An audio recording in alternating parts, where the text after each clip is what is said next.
Everyone, আমি বিদিশা। আমার একটা নতুন মিনি ব্লগে তোমাদের ওয়েলকাম। দিনটা ছিল 1 এপ্রিল, আর যেদিন ছিল এপ্রিল ফুল হওয়ার দিন। যাই হোক, আমি স্নান ধান সেরে নতুন একটা টোনার নিয়ে তোমাদের সামনে চলে এসেছি। অ্যাকচুয়ালি এই টোনারটা আমার সব থেকে বেশি ফেভারিট। যাই হোক, তোমাদের সঙ্গে একটা হালকা করে আমি কী করে রেডি হচ্ছিলাম সেটা শেয়ার করে দিচ্ছিলাম। কোন প্রোডাক্টের পর কোনটা ইউজ করছিলাম সেটাও হালকা দেখিয়ে দিচ্ছিলাম।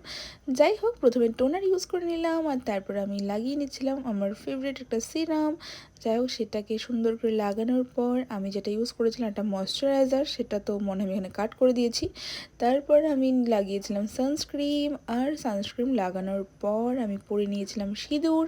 যাই হোক, এইভাবে করে আমার লুকটা কমপ্লিট হয়েছিল। যাই হোক, তারপর আমি যা করেছিলাম, তারপর আমি রেডি ফেডি হয়ে নিয়ে দিনের বেলাতে বেরিয়ে পড়েছিলাম একটু বাজার যাওয়ার জন্যে। তো মেনলি আমি সেদিন বাজার গেছিলাম যেই কাজটার জন্য, সেটা আমার একদমই হয়নি। আর কি বলবো, আমি বুঝতেই পারিনি যে 1 এপ্রিল সেরকমভাবে কোনো কাজ হবেই না। আমার কোনো আইডিয়াই ছিল না। যাই হোক, তারপর আর কি আমার দিনটা পুরো কি বলবো, এক কথায় বেকারই কেটেছে। কারণ আমি কাজের জন্য বেরোলে যদি সেই কাজটা না করতে পারি, তখন আমার প্রচণ্ড পরিমাণ রাগ ওঠে। সেই রকমই ব্যাপার। তো বাজারে গিয়ে আমি চলে গেছিলাম রেশন দোকান, গিয়ে দেখছিলাম বন্ধ ছিল।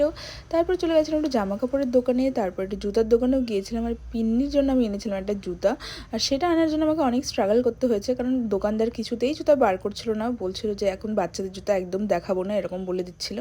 যাই হোক, আমি জোর করে নিয়ে তারপর এসেছিলাম। আর পিন্নির কিন্তু অ্যাকচুয়ালি এই জুতাটার থেকেও বেশি আমার জুতাটা পছন্দ।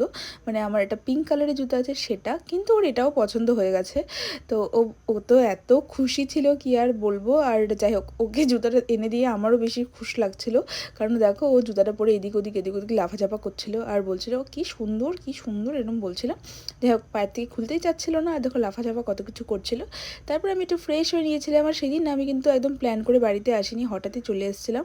তারপর আমি খাওয়া দাওয়া করতে বসে পড়েছিলাম, আর তারপর আমি ওখান থেকে বেরিয়ে সোজা বাড়ি ফিরেছিলাম।